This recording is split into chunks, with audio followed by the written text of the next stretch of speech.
Jajpur hockey प्रशिक्षण केन्द्र में शिशु सुरक्षा यूनिट पक्षर बेटी बचाओ बेटी पढ़ाओ योजन दिवरात्र महिला हॉकी टूर्नामेंट आयोजित हो जाए। राजस्व विभाग अतिरिक्त जिलापाल शुभेन्द्र कुमार सामल उद्घाटन कर जिला क्रीड़ा अधिकारी फकीरमोहन टुडू अध्यक्षतार जाजपुर अतिरिक्त जिलापाल नवकृष्ण जेना मुख्य अतिथि भाव जोगदे झील सबु क्षेत्र में आगू आसवाक आह्वान देते।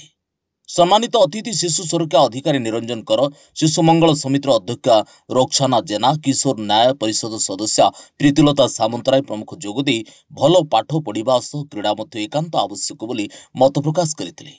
यह टूर्नामेंट रे जिलार जाजपुर, दशरथपुर, सुकिंदा और दानगदी 4टी महिला दल अंशग्रहण करते। राज्य सरकार एक प्रमुख स्कीम जोटा बेटी बचाओ बेटी पढ़ाओ ये प्राय सब जिले में अनुष्ठित होचे। आज जाजपुर जिले में जो जिला स्तरीय हॉकी प्रतियोगिता एवं आम 4टा ब्लॉक दशरथपुर, दानगदी, सुकिंदा और जाजपुर को नहीं जो आम गर्ल्स मान भर जो टूर्नामेंट कर सफलतार सहित आयोजन कर। आगामी दिन में आज आम जो अतिथि आसते अतिरिक्त जिलापाल और CWC चेयरमैन, शिशु सुरक्षा अधिकारी और समस्ते आज जो भाषण रखी आगामी दिन में केमती नारी शक्ति बाई पिला माने आगामी दिन में केमती पाठ पढ़े और नारी संख्या केमती अधिक सशक्त करेंगे से दिगरे आज एक गोटे हॉकी मैच आयोजन कराई। जो झील माने भितर जो हॉकी टूर्नामेंट हो 4टी दलर 60 जन पिला भाग नहीं आम जिलार।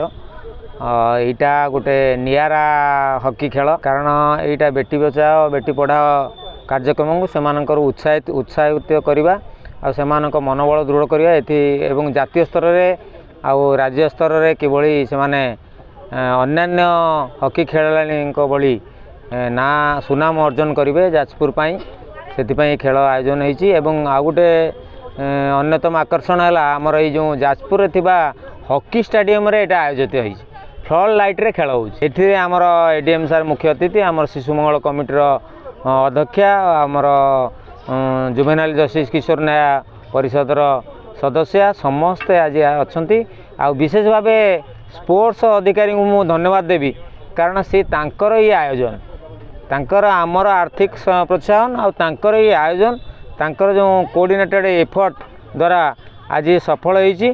जो टीम जितब कप आ शिल्ड दिज्व जिला प्रशासन को आमर स्पोर्ट्स डिपार्टमेंट को विशेष भाव टुडू बाबू को विशेष कृतज्ञता देउछि।